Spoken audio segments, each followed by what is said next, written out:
Hey cuties, welcome back to my channel. Today we're starting The Water of Four Elements, Episode 1.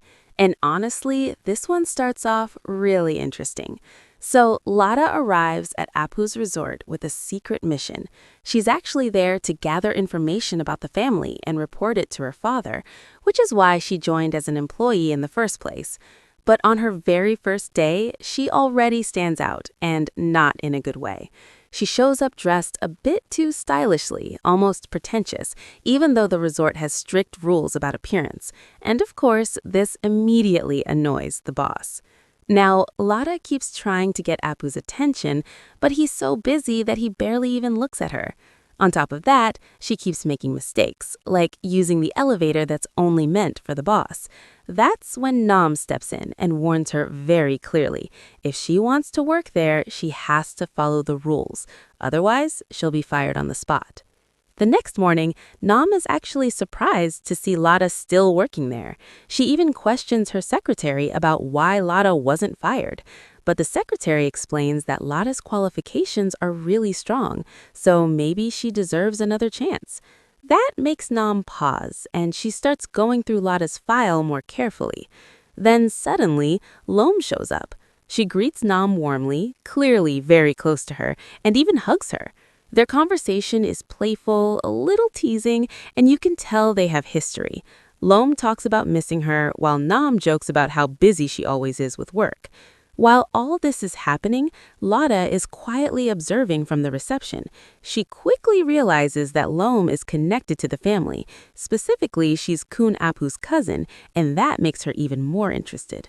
Then, Loam comes to the reception and meets Lada directly. And wow, their first interaction is already full of charm. Loam starts flirting in a very playful way, asking for a room that goes straight to your heart. Lada is caught off guard for a moment, but she handles it professionally. Still, you can see that Loam is already a little interested in her. But just when things start getting interesting, Nam steps in again. She clearly doesn't like the idea of Loam getting close to Lada. In fact, she directly tells Loam to stay away from her. And this creates a bit of tension, because Loam starts teasing Nam, asking if she's jealous or hiding something. Nam denies it, of course, but her reaction says otherwise. She insists that Lada is trouble and doesn't want Loam to get involved with her. You can already feel that there's something deeper going on here. Later, Nam starts getting suspicious. She calls her assistant to ask about Lada's work schedule and finds out something strange. Lada isn't even supposed to be working night shifts. That raises even more questions. So, Nam decides to check on her personally.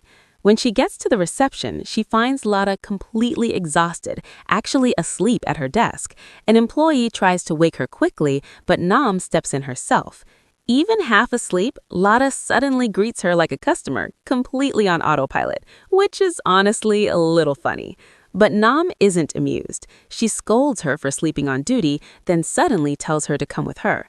Lada gets nervous, thinking she's about to be fired, but instead, Nam takes her to her private cabin and tells her to sit. Then she gives a surprising order. Lada has to stay there until her shift ends. Lada is completely shocked. She can't understand why her boss would suddenly do this, but in reality, Nam just wanted to keep her away from Loam. And yeah, that's where this part ends. This episode already sets up so much mystery, tension, and a bit of romance, too. I'm really curious to see what happens next between Lada, Nam, and Loam. So tell me in the comments, what do you think about Lada so far? And I'll see you in the next episode. Bye-bye. Good night.